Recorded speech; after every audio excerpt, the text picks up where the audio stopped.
Karena kita tahu bahwasanya jiwa kita itu pada hakikatnya dibisiki oleh syaitan, dilemparkan ke dalam jiwa kita itu adalah bisikan-bisikan buruk dari syaitan. Sebagaimana Allah Ta'ala berfirman, alladzi yuwaswisu fi sudurin nas. Yang mana syaitan itu melemparkan waswasnya ke dalam hati-hati atau dada-dada manusia. Ya, bukan terjemahannya ayat itu wa ma khalaqtul jinna wal insa illa liya'budun ya. Sejak kapan itu terjemahannya berubah?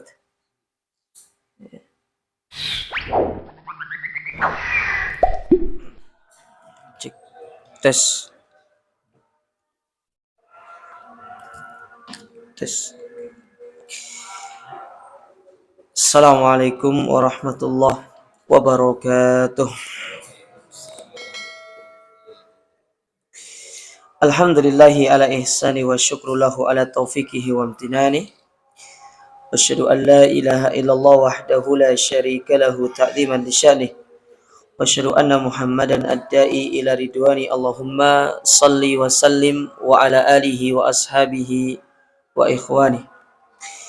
Hadirin dan hadirat kaum muslimin wal muslimat, ikhwani fillah, bapak-bapak, ibu-ibu yang semoga senantiasa dirahmati Allah. Alhamdulillah, segala puji hanya milik Allah Jalla Jalaluh, di mana pada kesempatan yang berbahagia ini Allah kembali mempertemukan kita di tempat yang mulia ini, di dalam salah satu rumah di antara rumah-rumahnya, di dalam salah satu taman di antara taman-taman surga yang ada di dunia. Dan insya Allah pada kesempatan ini kita kembali akan melanjutkan kajian kita dari kitab atau risalah yang ditulis oleh Syekh Abdul Razak yang berjudul 10 kaidah di dalam penyucian jiwa. Dan sekarang kita masuk ke dalam kaidah yang ke-6. Kaidah yang ke-6 dari 10 kaidah yang dibawakan oleh beliau di sini. Baik, dikatakan di sini al-qaidatus sadisah, kaidah yang ke-6. Iglaqul manafid allati tukhriju bil insan anit tazkiyah wa tub'iduhu anil fadilah wa tuqi'uhu fir radhilah.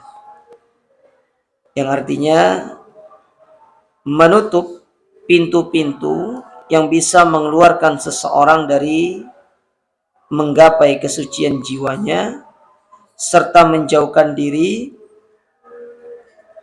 serta bisa menjauhkannya dari keutamaan dan menjerumuskannya dalam kehinaan. Intinya secara umum judul ini atau bab ini berkaitan dengan menutup pintu-pintu keburukan yang bisa menjadikan kita terjatuh ke dalam perbuatan yang lebih buruk. Kita baca di sini bab ini. Berkata penulis, fayahtajul abdu hajatan masatan ila iglaqil manafid allati tudannisu nafsaha wa tudassiha. Seorang hamba dia harus menutup pintu-pintu yang bisa menjerumuskan dia kepada keburukan, yang bisa merusak jiwanya, mengotori jiwanya. Dan pintu-pintu itu banyak ya, pintu-pintu keburukan. Di antaranya antum berteman dengan teman yang tidak baik, itu pintu yang bisa menyerumuskan kita kepada dalam keburukan. Kemudian meremehkan dosa-dosa kecil. Kadang kita ini suka meremehkan dosa-dosa kecil. Kemudian bermudah-mudahan dalam perkara-perkara yang tidak bermanfaat. Itu hal-hal yang bisa menjadikan kita terjerumus ke dalam perkara yang buruk, dan itu dapat menghalangi kita dari menggapai kesucian jiwa. Wa qad duriba lana fis sunnati mathalun yubayyinu khuturata wulujil abdi fima yudayyi'u alaihi dinah. Dan sungguh Nabi SAW telah memberikan sebuah contoh di dalam salah satu hadis beliau yang menjelaskan bahwasanya seorang yang mencoba untuk masuk ke dalam perkara yang bisa merusak agamanya, itu akan menjadikan dia terjatuh ke dalam kehinaan. Jadi ada sebuah hadis yang panjang Yang mana itu menceritakan tentang bagaimana seorang itu jangan masuk ke dalam perkara-perkara yang buruk itu. Itu hadis yang dikeluarkan Imam Ahmad dalam Musnadnya, di mana Nabi SAW bersabda, "Daraballahu mathalan siratan mustaqiman wa ala janbatayhi as-sirat suran fihi ma abwabun mutafattahun." Jadi Nabi itu pernah memberikan contoh begini, ada sebuah jalan yang lurus, ya. Kemudian di atas jalan itu ada dua dinding. Jadi jalan ada dua dinding. Misalkan ini jalan ya. Di jalan lurus, di kiri kanan ini ada dindingnya. Nah, di dinding itu, di dinding kiri kanan itu ada pintu-pintu yang terbuka. Jadi ada pintu, di sini ada pintu, tapi kondisi pintu ini terbuka, tidak tertutup. Ya. Jelas gambarannya ya. Wa alal abwab suturun murkhatun wa alal babis sirat da'in. Di pintu itu, kata Nabi SAW, ya, di pintu itu ada penutupnya, tapi penutupnya itu tipis.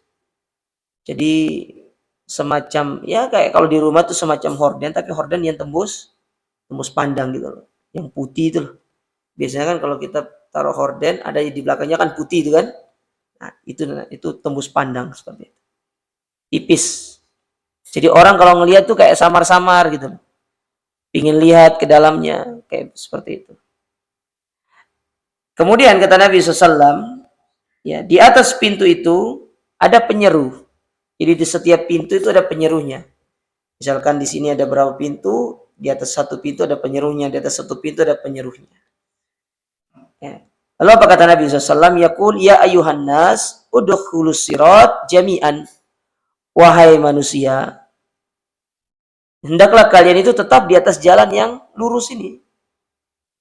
Wala tata'arraju, dan jangan kalian mencoba untuk masuk ke pintu itu, jangan coba untuk masuk. Meskipun di dalam pintu itu melihat sesuatu yang menyenangkan, jangan coba-coba untuk masuk. Dan inilah perumpamaan maksiat. Maksiat itu menjadikan mata kita itu ingin melakukan maksiat itu. Karena kalau kita melihat maksiat itu indah. Perbuatan-perbuatan dosa itu kalau kita lihat indah. Ya. Sementara kita tahu jiwa kita ini sangat cocok dengan yang namanya kemaksiatan. Kata Allah Ta'ala dalam Al-Quran, Inna nafsal ammaratun bisu. Jiwa manusia itu kecondongannya kepada kemaksiatan, kepada perkara yang buruk. Itu jiwa. Oleh karenanya kata Nabi SAW dalam hadis yang sahih, beliau mengatakan, Al-arwah junudun mujannadah. Jiwa itu laksana tentara yang dipersenjatai. Ya. Idza ijtama'at tanaffarat. Kalau dia cocok dengan perkara itu, dia saling tarik-menarik. Maka kecondongan jiwa itu akan semakin kuat. Tapi kalau jiwa itu nggak cocok, dia akan menjauhinya. Tabak adat. Itulah jiwa manusia. Dan jiwa itu kecondongannya kepada maksiat. Makanya kan sering kita dapati di dalam Al-Quranul Karim, orang yang mengikuti ke jalan yang jelek, orang yang mengikuti keburukan, itu bukan dia mengikuti fitrahnya, tapi dia mengikuti hawa nafsunya. Di antaranya kata Allah Ta'ala dalam surat Al-Qasas, misalkan Allah berfirman, فَإِلَّمْ يَسْتَجِيبُ لَكَ, apabila mereka, wahai Muhammad, tidak mau mengikuti nasihat-nasihat darimu. Artinya engkau sampaikan nasihat, mereka tidak mau. Engkau sampaikan hujah, mereka tidak mau. Maka Allah katakan, fa'lam annahum yattabi'una ahwa'ahum. Maka ketahuilah, fa'lam annama yattabi'una ahwa'ahum. Maka ketahuilah mereka itu pasti mengikuti hawa nafsunya. Nah, Allah gambarkan dalam ayat itu, seorang tidak mau mengikuti kebenaran itu karena mengikuti hawa nafsu. Karena memang hawa nafsu itu adalah perkara yang selalu menyeru kita kepada keburukan. Makanya harus dikekang, harus diarahkan kepada perkara yang baik. Tapi kita kembali ke sini. Jadi sirat, sampingnya ada dinding. Di dinding-dinding itu ada pintu-pintu yang terbuka. Di pintu itu ada tirai, tapi tirainya itu tipis, samar-samar. Di atas setiap pintu ada yang menyeru. Yang mana mereka itu mengatakan, jangan kalian itu mencoba untuk masuk ke pintu ini. Jangan mencoba untuk masuk. Ya, jangan mencoba untuk masuk. Wada'in yad'u min fawqis sirat. Kemudian ada pula penyeru, yang mana penyeru ini menyeru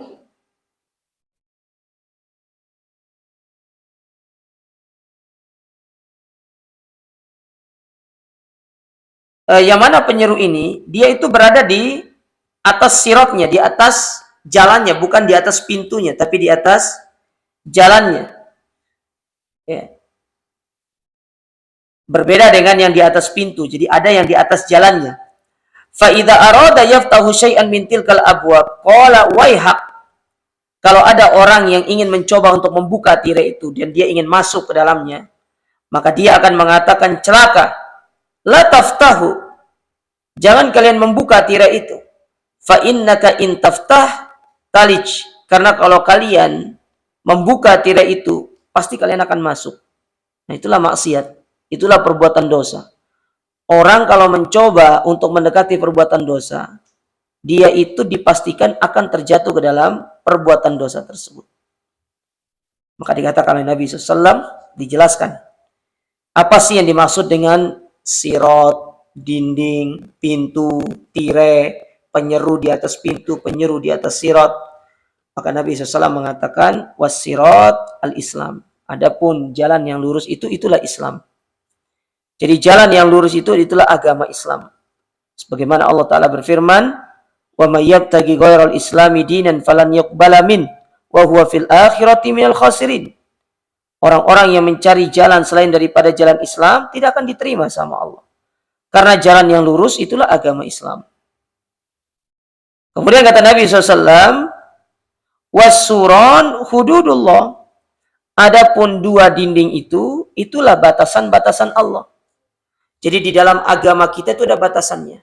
Tidak boleh dilanggar batasan itu. Jadi kita hidup ini ada batasan yang harus kita patuhi. Yang tidak boleh kita lewati.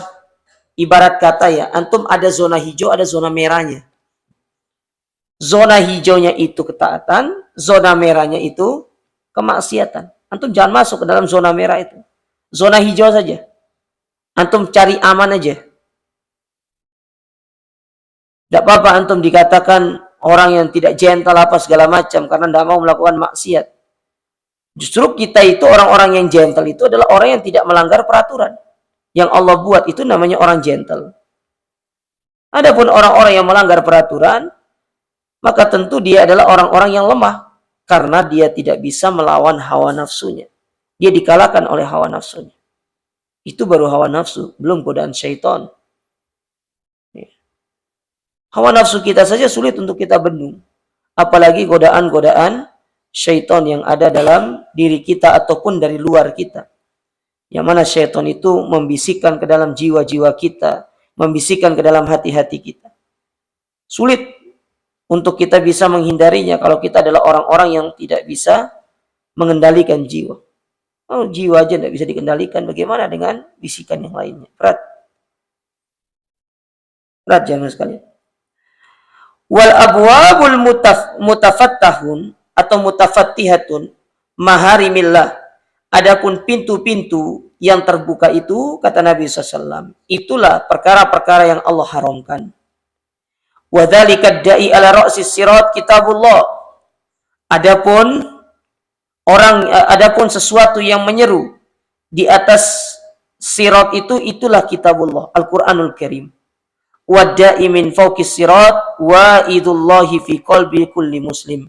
Adapun yang menyeru di atas pintu, ya di atas pintu itu, ya itulah bisikan-bisikan hati manusia, fitrah manusia yang selalu menyeru kepada manusia supaya dia itu tidak melanggar aturan-aturan Allah.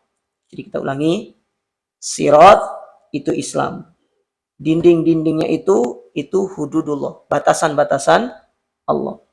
Pintu yang terbuka itulah perkara-perkara yang diharamkan. Ya, kemudian ada tirainya. Ya, itulah perkara-perkara yang diharamkan. Kemudian di atas pintu ada yang menyeru, jangan masuk. Itulah bisikan-bisikan hati manusia.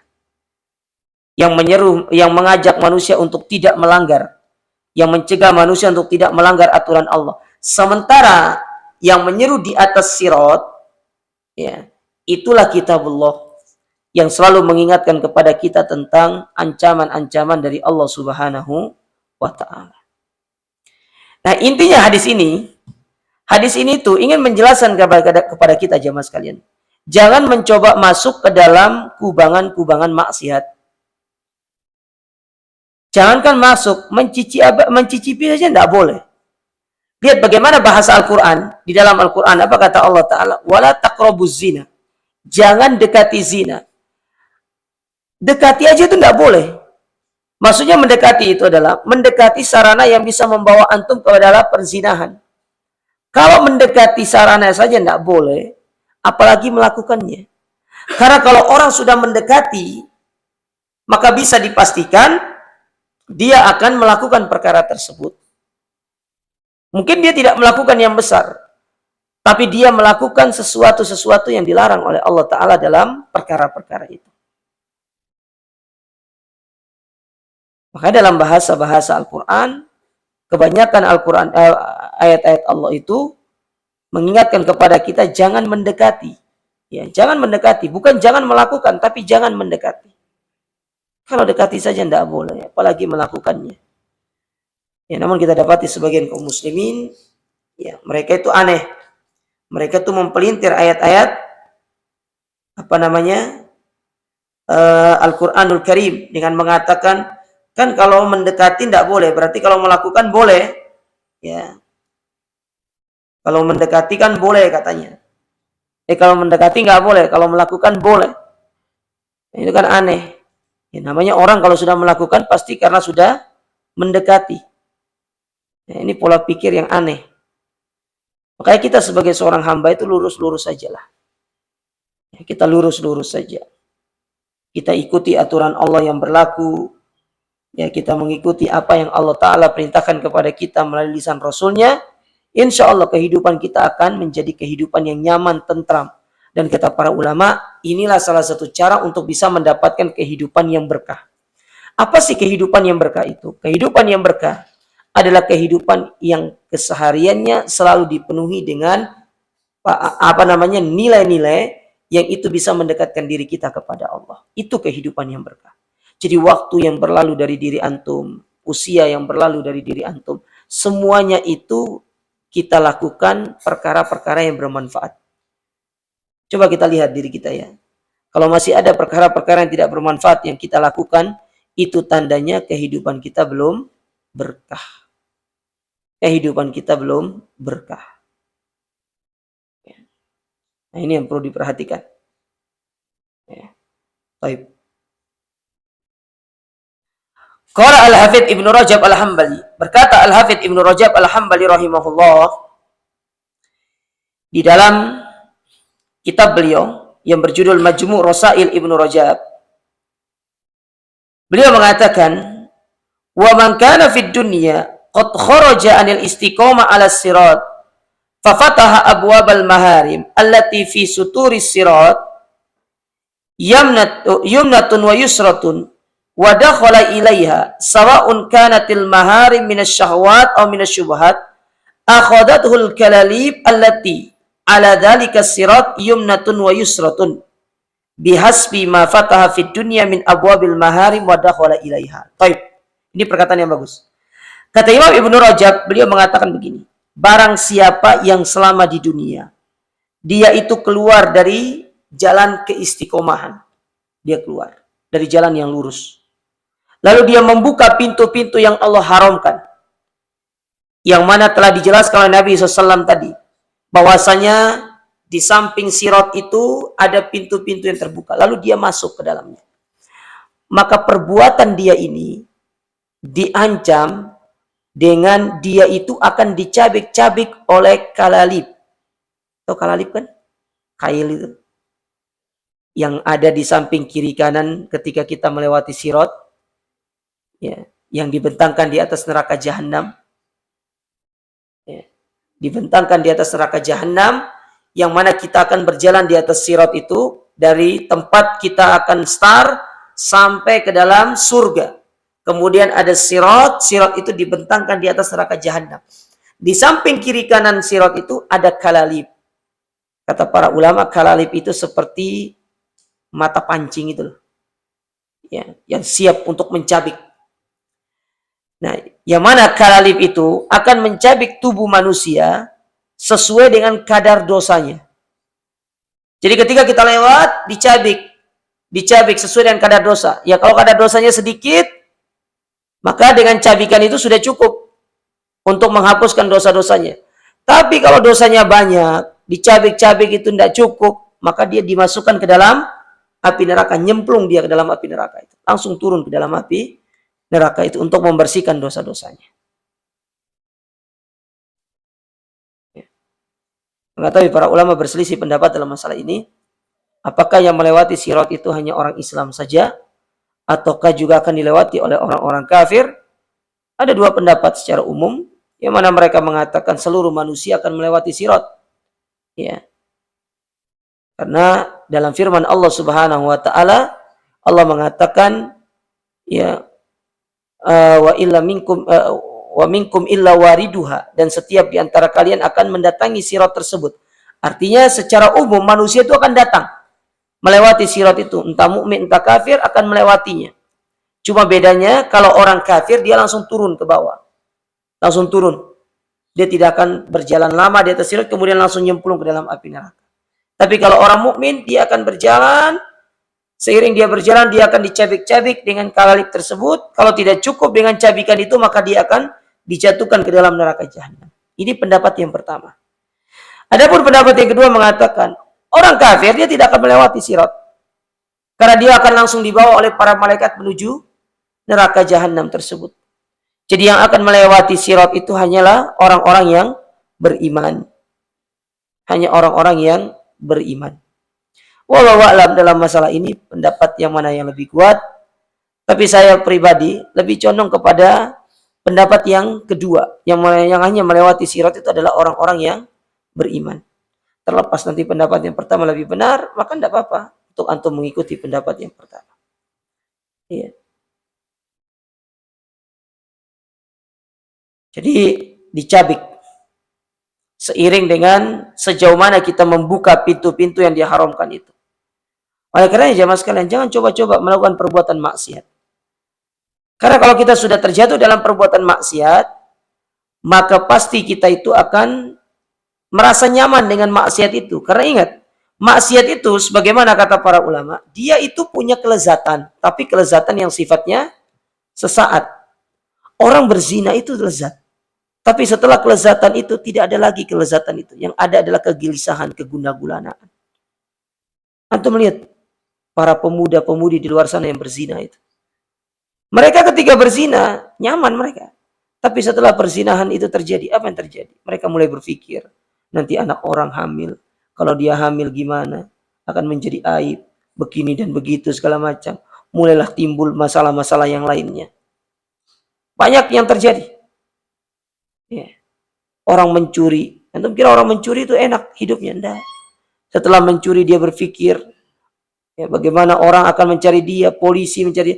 Akhirnya ketemu polisi itu kayak ketemu siapa gitu kan. Takut. Dilihat orang, dilihat sama orang, kira orang itu adalah intel segala macam. Banyak yang seperti itu. Tapi coba kalau kita adalah orang-orang yang hidupnya menjaga batasan Allah, tidak melanggar aturan-aturan Allah. Enak hidupnya, tenang hidupnya jemaah sekalian. Tidak ada kesulitan dalam diri kita. Maka jangan mau hidup itu hidup yang susah. Hidup itu hidup yang nyaman aja lah. Jangan hidup yang susah.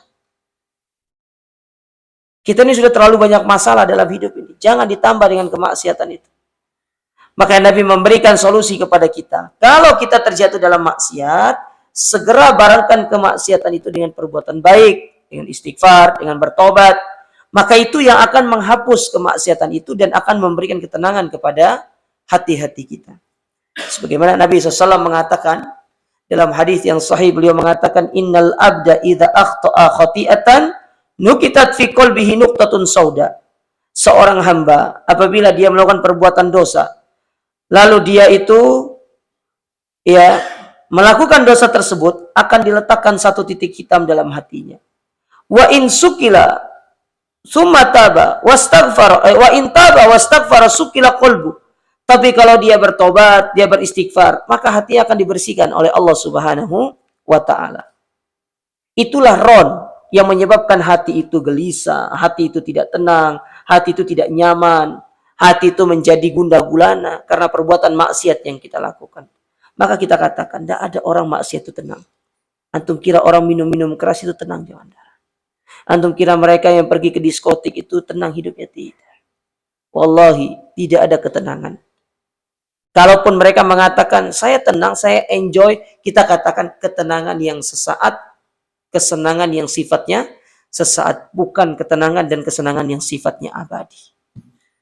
Karena ketenangan dan kesenangan yang abadi itu hanya didapatkan dengan kita mendekatkan diri kepada Allah Subhanahu wa taala.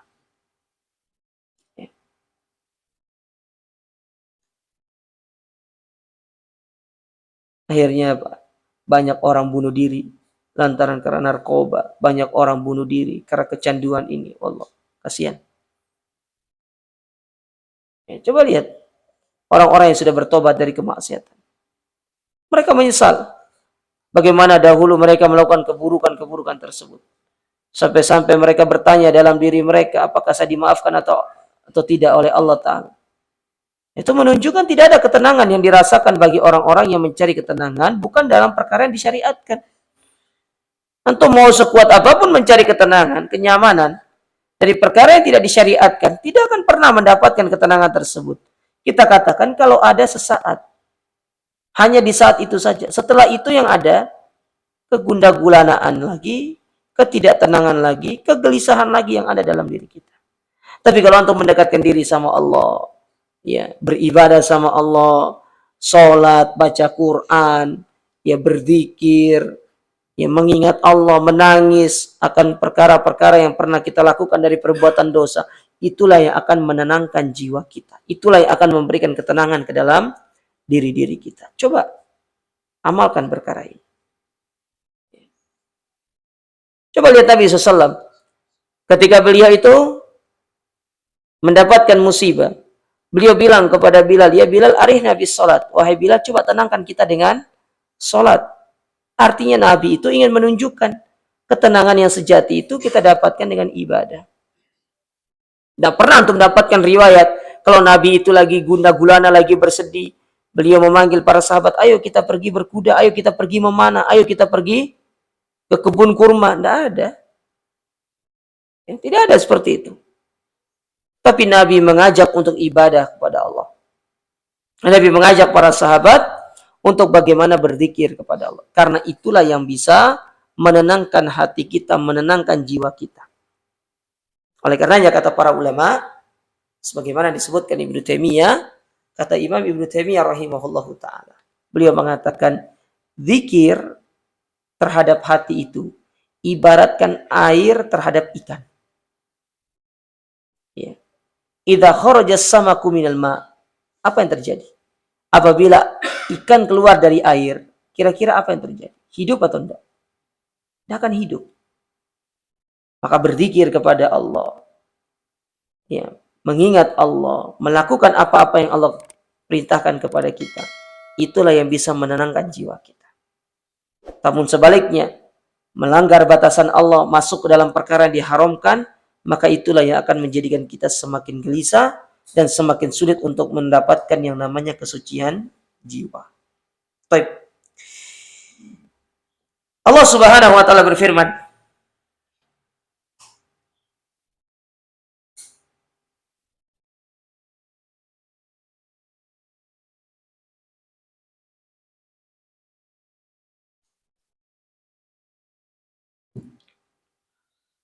di dalam Al-Quran, di dalam surat An-Nur pada ayat yang ke-30.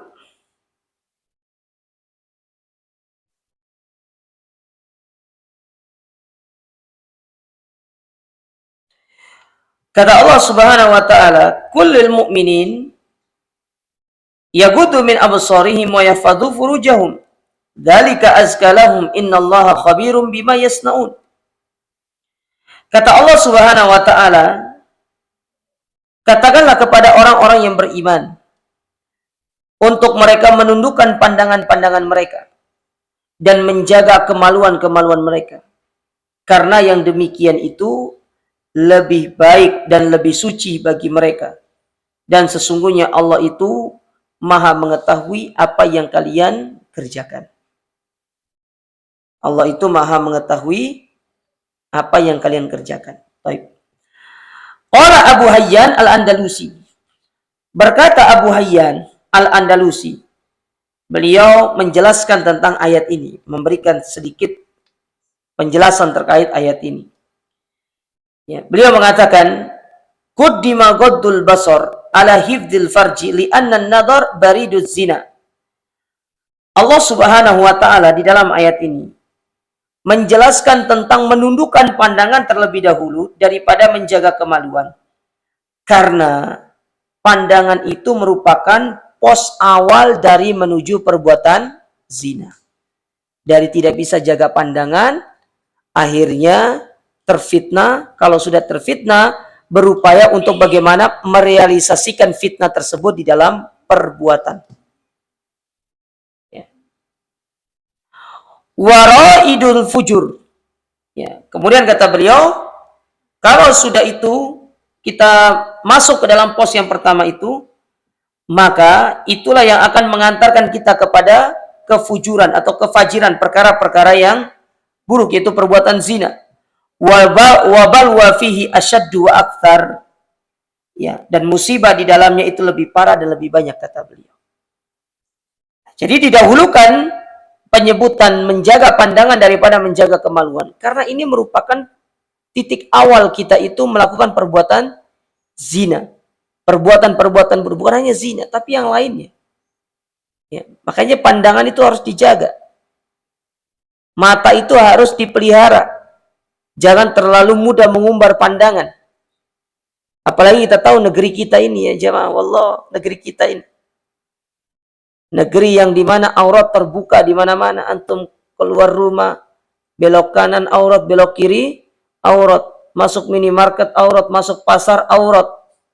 Berhenti di lampu merah aurat, apalagi lampu merahnya lama. Azab lampu merah lama itu. Samping antum ternyata ada wanita yang you can see, subhanallah.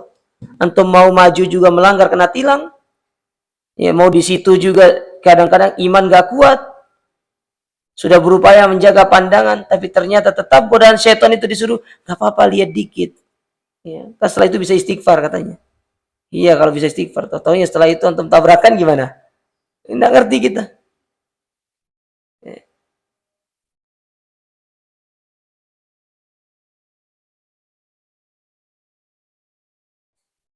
Maka harus ekstra kita menjaga pandangan ini. Luar biasa pandangan ini. Maka ada sebuah kaidah dalam pandangan para ulama. Apa kata mereka? Perbuatan buruk itu, zina itu, kata mereka, itu diawali dengan an-nadhar, dari melihat. Setelah itu apa yang terjadi? Yaitu al-lams, kemudian memegang. Kemudian setelah itu apa terjadi? Al-qubul, yaitu mencium. Ya. Fawaqa'a mawaqi', maka terjadilah apa yang terjadi. Setelah sudah berani mencium, maka pasti dia akan terjatuh ke dalam perbuatan zina. Terjatuh dalam perbuatan zina.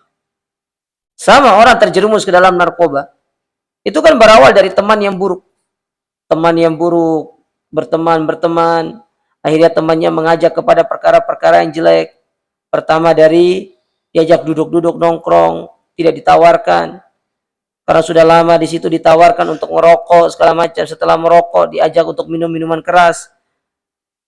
Kata mereka kurang afdol kalau hanya sekedar minum-minum, harus ditambah dengan pesta sabu-sabu. Ya, tahu-taunya lagi pesta keciduk. Tahu-taunya yang keciduk kapolseknya. Ya, kan lucu. Ya. Lucu kayak gini nih. Ya. Nah, bahaya jamaah sekalian. Jangan, makanya pintu maksiat itu jangan coba-coba untuk dimasuki. Sekali masuk, setan itu senang. Karena berarti antum itu sudah didapati kelemahannya sama syaitan. Kalau sudah didapati kelemahannya sama syaitan, syaitan itu akan menggoreng kelemahan antum itu sampai antum benar-benar tunduk terhadap bisikan-bisikan syaitan itu. Ya, terhadap bisikan-bisikan syaitan. Subhanallah jemaah. Makanya sering kita sampaikan, syaitan itu goda manusia itu bukan setahun 2 tahun. Tapi syaitan menggoda manusia itu sudah dari zaman Nabi Adam sampai hari ini. Usia antum berapa? Usia kita berapa? Paling mungkin yang paling tua di antara kita sekarang taruh ada 60 tahun. Setan sudah hidup berapa tahun? Ya berapa tahun setan hidup? Godaan setannya berat ini. Setan itu godanya berat. Ustaz, mana berat besaran godaan setan sama godaan wanita? Kalau antum berbicara tentang sebab ke arah perzinahan, godaan wanita itu lebih berat. Tapi kalau antum berbicara secara umum, godaan syaitan itu berat. Ya, godaan syaitan itu berat. Tergantung porsinya. Dan wanita juga itu merupakan pintu yang digunakan oleh syaitan untuk menggoda para lelaki. Maka kan banyak orang-orang terfitnah lantaran karena seorang wanita. Seperti kisah seorang muadzin di Mesir yang dibawakan oleh Imam Al-Qurtubi. Di mana ada seorang muadzin setiap hari mengumandangkan adzan. Satu ketika dia melihat seorang wanita Nasrani yang sangat cantik. Dia turun dari atas menara itu. Kemudian dia menuju kepada wanita tersebut. Seraya mengatakan, aku ingin menikah denganmu. Kata dia, tidak mau. Aku tidak menikah dengan seorang muslim. Kalau kau mau, kau masuk agama Nasrani. Baru aku menikah denganmu. Dan baru orang tua aku setuju denganmu. Kata dia, iya. Aku masuk agama Nasrani. Masuk dia. Akhirnya suatu ketika dia naik ke atas loteng. Menggunakan tangga. Tangganya rusak. Tahu-tahunya di tengah tangga dia jatuh. Meninggal dalam kondisi dia telah keluar dari agama Islam. Setiap hari di masjid. Tapi meninggal dalam kondisi murtad.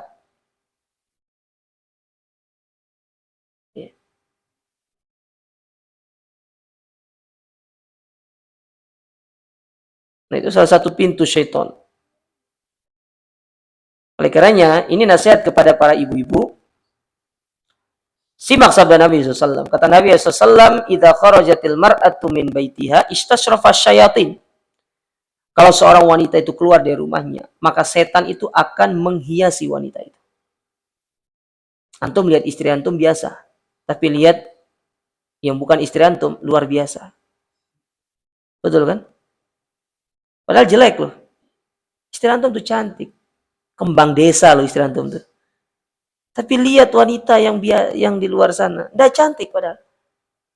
Kok bisa kelihatan cantik dalam mata kita? Itulah syaitan. Syaitan menghiasi wanita-wanita seperti itu. Menghiasi. Makanya kenapa kita disuruh untuk menjaga pandangan kita. Andai kata kita terfitnah melalui pandangan kita.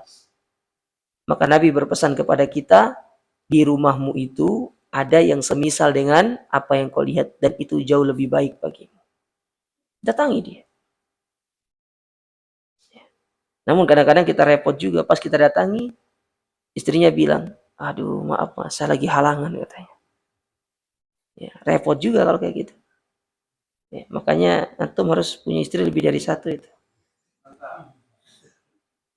Ya. Baik. Waqala Syekh Abdurrahman As-Sa'di, berkata Syekh Abdurrahman As-Sa'di, fa inna man hafidha farajahu wa basarahu tahura minal khabath allati yatadannasu bihi ahlul fawahish wa zakat a'maluhu bisababi tarkil muharramat bisatkil muharram alladhi tatma'u ilaihi an-nafs wa tad'u ilaihi faman taraka syai'an lillah awadahu Allahu khairan minhu. Kata Syekh Abdurrahman bin Nasir As-Sa'di dalam tafsir beliau, yaitu tafsir Taisir Karimir Rahman min Kalamil Mannan, beliau mengatakan, ya, maka barang siapa yang menjaga kemaluannya dan penglihatannya, maka dirinya akan tersucikan dari berbagai kotoran yang menodai pelaku kemaksiatan. Amalannya akan murni, dia akan dijauhkan dari sebab-sebab yang menjadikan dia terjatuh ke dalam perkara yang haram, ya, dan keinginan-keinginan jiwanya, sehingga tatkala dia meninggalkan sesuatu itu karena Allah, Allah akan menggantinya dengan yang lebih baik. Ini kaidah. Ucapan beliau ini sebenarnya yang paling intinya itu di paling belakangnya, yaitu orang yang meninggalkan sesuatu karena Allah, maka Allah akan menggantinya dengan yang lebih baik. Antum meninggalkan melihat sesuatu yang haram, tenang, Allah ganti dengan yang lebih baik. Antum kalau ingin melihat sesuatu yang haram, ingat, ya, di surga itu Allah siapkan sesuatu yang lebih baik. Dan itu jauh lebih baik. Nah, kaidah ini itu banyak contohnya. Di antara contoh penerapan dari meninggalkan sesuatu karena Allah ini, seperti apa yang dibawakan oleh para ulama terkait kisah Nabi Sulaiman. Nabi Sulaiman itu kan nabi yang diberikan kerajaan yang besar, ya. Jadi beliau itu punya kuda. Kudanya bagus sekali. Satu ketika dia bermain dengan kuda-kudanya ini, Nabi Sulaiman. Akhirnya menjadikan beliau lalai dari sholat asar. Kalau nggak salah sholat asar. Lalai dari mengerjakan sholat asar. Akhirnya apa yang terjadi? Karena kuda ini menjadikan beliau lalai dari sholat asar, maka Nabi Sulaiman menyembelih kudanya. Karena sebab kuda ini dia sholat asarnya itu ketinggalan. Karena dia yakin kalau dia meninggalkan sesuatu karena Allah, maka Allah akan mengganti dengan yang lebih baik. Ternyata benar. Ketika Nabi Sulaiman menyembelih kudanya karena kudanya menjadikan dia lalai dari sholat asar, dan dia melakukan itu karena Allah, Allah mengganti kuda itu dengan awan sebagai kendaraan perangnya. Diganti sama awan. Makanya kalau antum ditanya, ada nggak manusia yang bisa naik awan? Ada, jawabannya Nabi Sulaiman. Tapi bukan awan Kinton yang dimaksudkan oleh para wali-wali ini, ya. Ya, antum kebanyakan nonton Dragon Ball. Ya. Naik awan, diberikan pasukan, awan, angin, pasukan yang lebih kuat. Ya.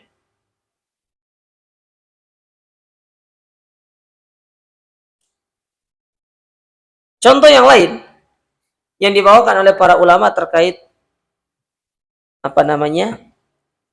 penerapan kaidah ini, meninggalkan sesuatu karena Allah, maka Allah mengganti dengan yang lebih baik. Yaitu kisah para sahabat yang berhijrah dari Mekah ke Madinah.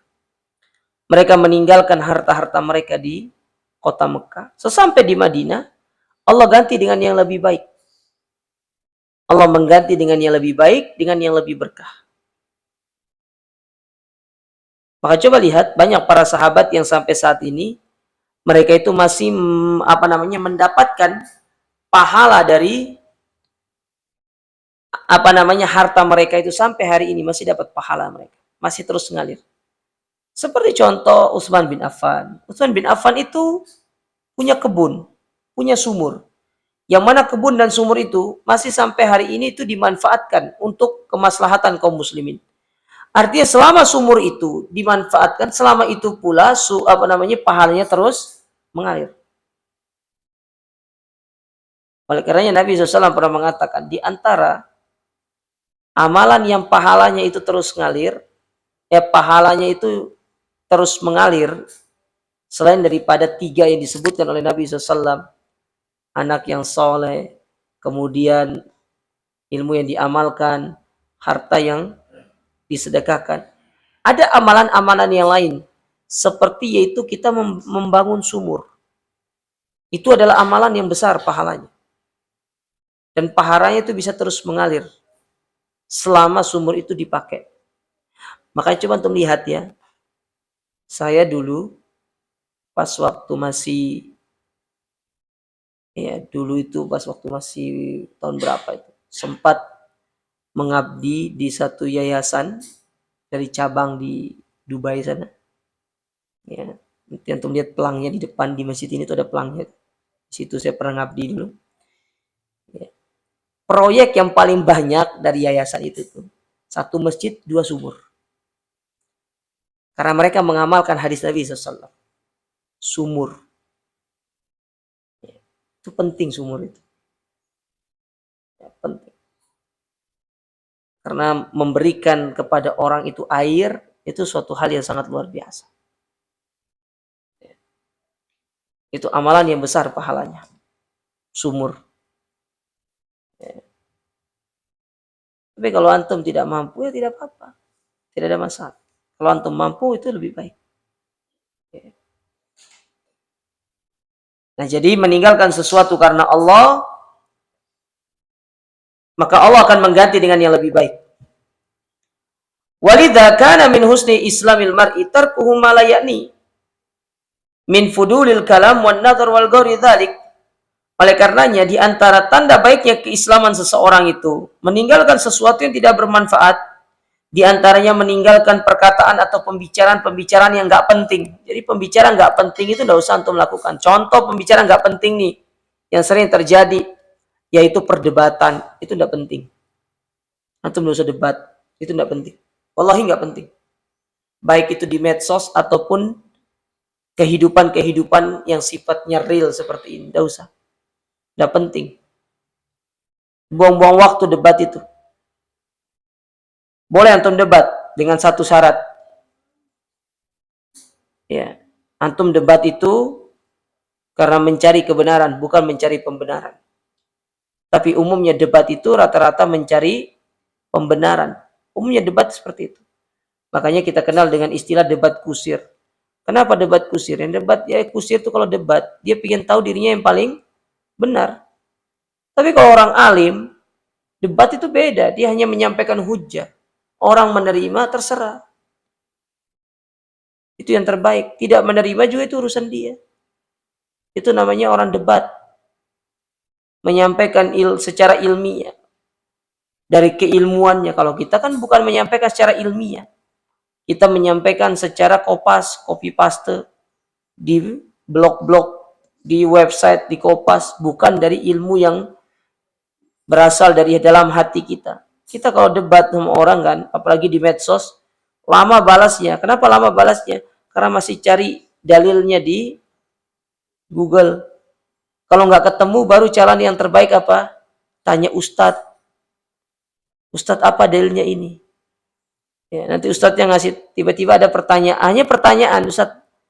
Ya, pertanyaan begini. Nanti dikirim dalilnya sama Ustadz. Dalilnya Ustadz tuh dikopas, dikirim ke teman debatnya. Banyak yang seperti itu. Saya berapa kali itu dihubungi seperti itu. Saya tanya sama dia, yang WA saya. Mohon maaf, antum ini bertanya benar-benar atau karena debat? Karena debat. Ya, iya Ustaz, saya lagi diskusi sama teman saya. Anda usah lah. Buat apa ya? Ini ada manfaatnya. Kalau antum udah punya ilmu, nggak usah sok-sokan lah. Daripada antum debat, lebih baik antum jual herbal. Itu lebih bermanfaat. Serius. Lebih baik antum jual herbal. Debat nggak penting. Ya. Apalagi nanti janjian ketemu di warung kopi. Pesan kopi satu cangkir, tapi ngobrolnya 5 jam. Akhirnya kopinya kering, lantaran karena lama diminum. Tidak ada manfaat. Allah nggak ada manfaat. Itu namanya fudulul kalam. Meninggalkan perkataan-perkataan yang tidak bermanfaat. Wan nadhar. Meninggalkan melihat perkara-perkara yang nggak jelas. Apalagi dengan istilah anak muda cuci mata. Nggak ada namanya cuci mata itu. Antum kalau mau cuci mata, lihat Quran, itu cuci mata. Kalau antum cuci matanya duduk di jalan, lihat akhwat lewat, selalu mengatakan Masya Allah, ciptaan Allah yang paling indah. Nah, itu bukan cuci mata namanya. Itu ngotorin mata namanya. Apalagi pas puasa itu. Mau kemana? Ngabuburit. Di mana? Itu depan sambil-sambil cuci mata. Iya, cuci mata, so ngotorin mata. Akhirnya puasanya enggak berkah, jadi Anda berpahala puasanya itu. Hanya sia-sia. Apalagi cuci matanya itu di tempat orang yang jualan, kumpul jualan itu. Duduk di situ, nongkrong di situ. Ya. nongkrong lihat tuh sama temennya, tuh coba lihat. Ya, buahnya tetanggamu itu. Iya. Ih, Masya Allah cantik ya. Iya. Terus yang anehnya juga perempuannya karena tahu diperhatikan tuh berpesona pula.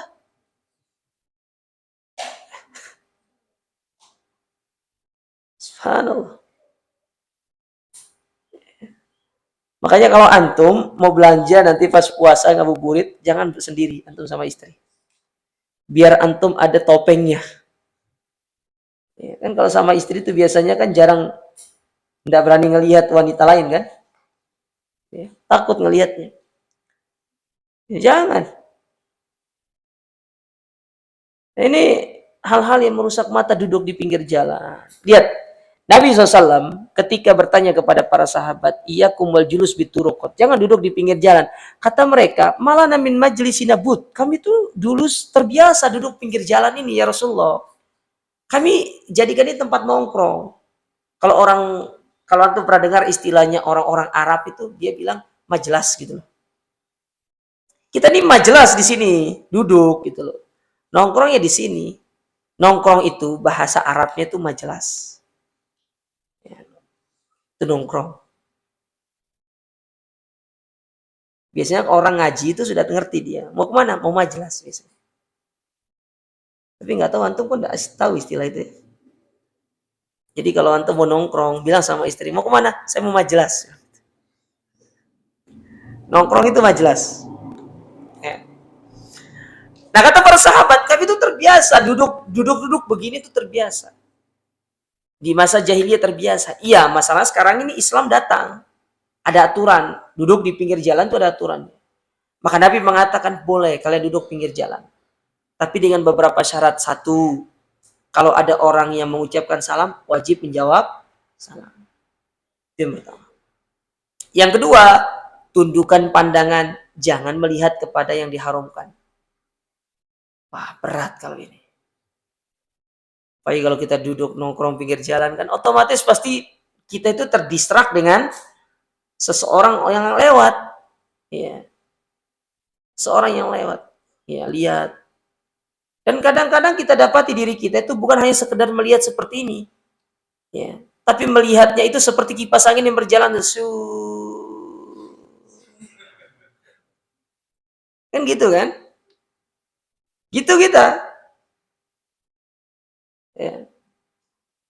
Maka kita katakan, antum kalau mau majelas silakan, tidak masalah. Antum mau duduk, mungkin antum mau duduk di kedai pinggir jalan, tapi saya sarankan antum duduk itu di bagian dalam, tidak usah di bagian luar.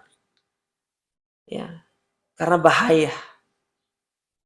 Apalagi kalau antum duduk, misalkan duduk di kafe-kafe yang memang ya kafe yang kopi ya kopi shop ya, kita ngomong kopi shop ya, di mall-mall, apalagi dia itu adalah jalur yang sering dilewati sama orang. Asal antum duduk yang paling dalam. Antum duduk paling dalam. Karena bahaya. Kalau antum duduk di pinggir nanti terlalu banyak yang antum lihat. Orang masuk mall itu jemaah ya Allah. Ya. Jangankan ke mall ya, ke pasar aja menor. Padahal mau ketemu sama ikan loh ini. Mau ketemu ikan aja dandannya itu 7 jam ya. Ya pakai maskara. Ibu-ibu kalau mau pergi ke pasar tuh pakai skincare. Saya tuh kalau ke pasar itu, aduh, lihat pasar yang dipenuhi dengan ibu-ibu yang berskincare pakai maskara itu, subhanallah. Ke pasar aja pakai skincare, pakai maskara. Gimana kalau ke kondangan? Luar biasa itu. Itu lebih berbahaya itu. Subhanallah. Makanya hati-hati duduk di pinggir jalan. Kalau Ibnu Qayyim, berkata Ibnu Qayyim rahimahullah, kita lanjut sedikit. Wa aksarul ma'asi innama tuwalluduha min fudulil kalam wan nadhar. Kebanyakan maksiat itu lahir dari terlalu banyak bicara perkara yang tidak bermanfaat dan an-nadhar, banyak melihat kepada hal-hal yang diharamkan. Wa huma awsa'u madakhilis syaitan fa inna jarohaitihima la yamallani wa la yas'amani. Dan keduanya ini merupakan pintu yang paling luas yang digunakan oleh syaitan untuk menjadikan kita terjerumus ke dalam perbuatan dosa. Kenapa? Karena keduanya ini tidak pernah bosan. Antum pernah lihat orang kuat ngomong? Itu dia. Ngomong kuat sekali. Tidak pernah bosan lisan itu ngomong. Kuat ngomongnya. Saya pernah antri beli nasi goreng di satu warung. Saya duduk. Nah, ternyata di situ ada 3 mahasiswa. Lagi ngobrol. Dan saya kebetulan lama ngantrinya itu. Karena memang yang beli itu banyak. Saya tidak mungkin ngantri kalau nggak enak. Ya, kalau nggak enak saya tidak ngantri. Karena enak saya ngantri. Karena saya kedapatan lama, saya ngantri lah. Saya duduk di situ, saya tunggu kan. Di samping saya ini ada 3 mahasiswa. Lagi ngobrol. Pertama obrolan masalah kuliah. Setelah saya perhatikan sampai nasi goreng saya selesai itu, mungkin ada sekitar 11 atau 12 topik yang dibicarakan, tidak selesai-selesai satu topik itu. Bahas masalah kuliah, bahas masalah corona, bahas masalah perang Ukraina-Rusia. Terus setelah itu tahu bahasa apa? Agama. Sudah gitu bahasa agama. Salah pula dalilnya dicopot itu. Saya pingin tegur, tapi nggak enak. Ya, takutnya menurunkan istilahnya itu akan menurunkan harga diri ya. Tapi dalam hati saya, inilah salah satu sebab kenapa orang banyak maksiat, terlalu banyak berbicara perkara-perkara yang tidak bermanfaat. Kalau bukan bidang antum, jangan ngomong sudah. Ya, jangan ngomong. Apalagi ikut campur dalam atau ikut dalam obrolan-obrolan yang itu bukan bidang kita. Kadang-kadang kita dapati sebagian ikhwan, mohon maaf, sebagian ikhwan itu seperti itu. Ustadznya lagi ngomong sama orang, dipotong sama jamaahnya. Jamaahnya yang namanya sama ustadznya, jamaah yang A, misalkan si A nanya sama ustadznya, si B yang jawab ke A. Padahal yang ditanya ustadznya, bukan si B-nya. Ya. Banyak saya dapati demikian. Dan ini adalah contoh orang kurang adab. Bahasa lembutnya itu kurang akhlak, kurang adab. Tapi kalau bahasa kasarnya kurang ajar. Memotong pembicaraan orang itu tidak boleh. Apalagi itu adalah sebuah pertanyaan kepada seorang yang berilmu dan kita tidak berilmu. Kita mencoba untuk menjawab, hati-hati. Kita bisa kena pasal berfatwa tanpa ilmu. Antum kira undang-undang aja ada pasalnya. Agama juga ada pasalnya. Pasal berfatwa tanpa ilmu. Hati-hati. Kalau sudah berfatwa tanpa ilmu, dosa orang yang kita fatwakan itu bisa kita tanggung. Kalau kita salah dalam memberikan fatwa. Makanya jangan sampai seperti itu. Itu dapat merusak diri kita, merusak jiwa kita. Itu masuk ke dalam kategori pembicaraan yang tidak bermanfaat. Nah, makanya kata Imam Ibnu Qayyim di sini, itu adalah perkara yang sangat menjadikan orang itu lupa dirinya. Ya. Lupa kalau dia sedang melakukan perkara yang sia-sia. Ya, oleh karena para jamaah yang dirahmati oleh Allah Ta'ala, pintu-pintu keburukan yang itu berawal dari ucapan-ucapan yang tidak jelas, obrolan-obrolan yang tidak penting, maka hendaklah ditinggalkan. Dan jangan sampai kita masuk ke dalam pintu-pintu kemaksiatan, pintu-pintu perbuatan dosa, karena itu yang akan bisa merusak jiwa-jiwa kita. Upayakan benar-benar menjauhkan diri dari perbuatan dosa, sekecil apapun. Sebagaimana kata seorang penyair, pernah mengatakan, la tahkiranna saghiratan fa innal jibala minal hasa. Jangan pernah meremehkan dosa kecil, karena gunung yang besar itu berawal dari tumpukan kerikil-kerikil yang kecil.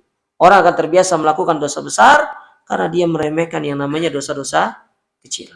Jangan pernah meremehkan dosa kecil.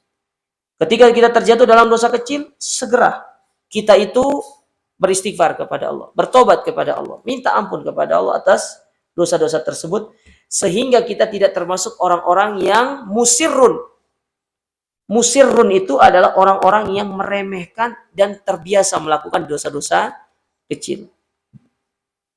Ya, jangan sampai kita termasuk orang-orang yang musirun itu, karena berbahaya. Tapi ini yang bisa kami sampaikan pada kesempatan berbahagia ini. Ada yang mau bertanya, kami persilakan.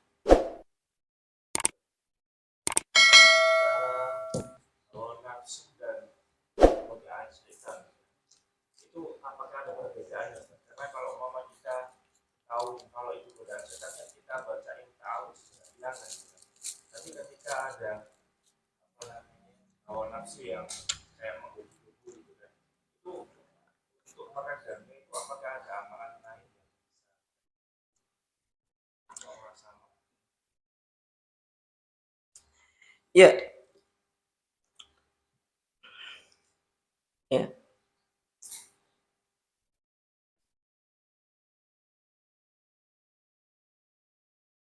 Ada doanya. Di antara doa yang diajarkan kepada kita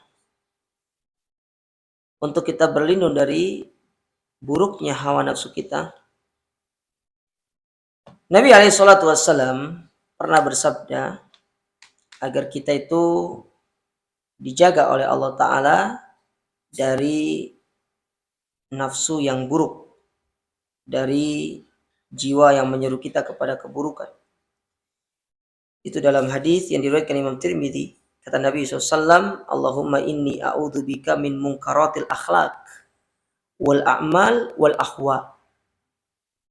Kata Nabi SAW, Allahumma inni a'udzubika min munkaratil akhlaq. Satu, aku berlindung kepadamu dari keburukan akhlak. Jadi kita disuruh berlindung dari akhlak yang buruk. Yang kedua, wal a'mal, dari keburukan amal perbuatan kita. Dan yang ketiga, wal ahwa, dari keburukan hawa nafsu kita. Jadi ketika kita merasakan diri kita, jiwa kita ini sangat kuat mendorong kita melakukan keburukan, segera berdoa kepada Allah Subhanahu wa Ta'ala. Ya. Oleh karena doa-doa yang diajarkan oleh Nabi SAW itu sebisa mungkin dihafal. Ya, salah satunya ini. Allahumma inni a'udzubika min munkaratil akhlaq wal a'mal wal ahwa. Kita berlindung dari tiga hal. Akhlak, amal yang buruk, kemudian hawa nafsu kita. Kemudian diantara yang bisa kita lakukan juga yaitu ya dengan cara kita setelah kita berdoa itu dengan cara kita bisa bertawud kepada Allah. Karena kita tahu bahwasanya jiwa kita itu pada hakikatnya dibisiki oleh syaitan, dilemparkan ke dalam jiwa kita itu adalah bisikan-bisikan buruk dari syaitan. Sebagaimana Allah Ta'ala berfirman, alladzi yuwaswisu fi sudurin nas. Yang mana syaitan itu melemparkan waswasnya ke dalam hati-hati atau dada-dada manusia. Ya, bukan terjemahannya ayat itu wa ma khalaqtul jinna wal insa illa liya'budun ya. Sejak kapan dari terjemahannya berubah? Ya. Jadi berlindung kepada Allah, bertawud kepada Allah. Memohon kepada Allah perlindungan supaya Allah menjaga kita dari keburukan jiwa kita. Ya. Sedangkan yang berikutnya, supaya kita terhindar atau kita berlindung dari jiwa kita, dari hawa nafsu kita yang sedang menggebu-gebu itu, adalah dengan meninggalkan tempat tersebut dan mencari tempat yang sekiranya itu bertemu dengan orang-orang yang baik, yang akan menasihati kita. Ya. Biasanya hawa nafsu itu ada pemicunya, teman yang buruk, ya, atau lingkungan yang tidak mendukung, komunitas yang tidak baik.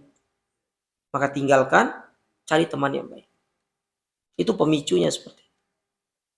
Ya. Oleh karena ikhwan dan akhwat itu penting. Ya, menjaga diri kita dari godaan hawa nafsu ini berat. Hawa nafsu ini berat. Orang kalau sudah memperturutkan hawa nafsunya, dia tidak akan bisa berpikir dengan baik. Dia hanya akan bagaimana memperturutkan hawa nafsunya itu. Dan itu berbahaya. Ya, semoga Allah menjaga kita dari keburukan jiwa-jiwa kita. Tapi saya rasa cukup ya. Ini yang bisa saya sampaikan. Kurang lebihnya kami mohon maaf. Wa jazakumullah khairan atas perhatian untuk semuanya. Wassalamualaikum warahmatullahi wabarakatuh.